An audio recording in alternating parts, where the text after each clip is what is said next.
Kalau lampu-lampu di tubuh orang-orang ini padam, maka mereka akan langsung mati.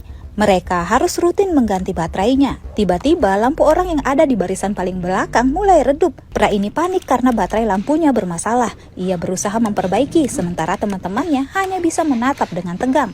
Lalu lampu itu padam dan membuat tubuh pria itu ditangkap sesuatu dalam kegelapan.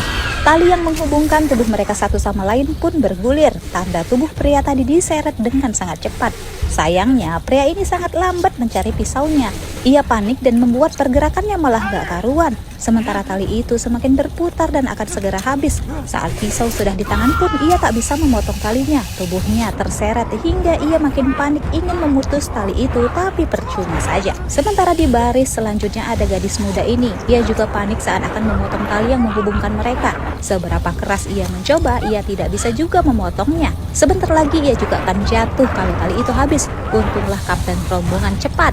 Ia berhasil memotong tali itu. Lutut gadis ini pun jadi lemas. Ia bisa melihat kalau pria tadi ada di ujung sana. Lampunya masih nampak menyala. Rombongan pun akan berjalan lagi sesuai rencana. Tapi gadis ini masih saja memperhatikan pria itu. Si kacamata ini marah-marah dan menyuruh si gadis jalan saja.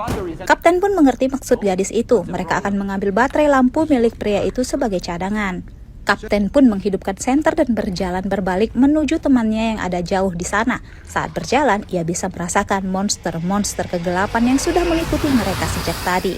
Monster-monster itu hanya takut pada cahaya. Kapten akhirnya mencapai temannya itu, sayangnya kakinya patah.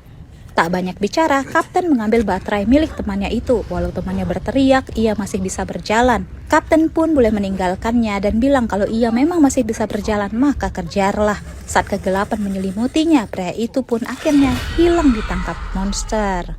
Melihat ada dua orang yang mati, gadis berkerudung merah ini pun mendoakan arwah mereka. Kapten membuka tas itu dan tak menemukan satupun baterai yang tersisa. Situasi jadi tegang karena mereka harus segera pergi atau hanya membuang-buang daya selama di sini. Mereka harus segera mencari jalan keluar sebelum lampu mereka padam. Tak disangka si pria kacamata malah menembak kapten. Ia menembak satu-satunya orang yang tahu di mana jalan keluar hanya demi baterai yang dimilikinya. Dengan cepat ia mengambil baterai milik kapten sambil menodongkan pistolnya pada dua wanita ini.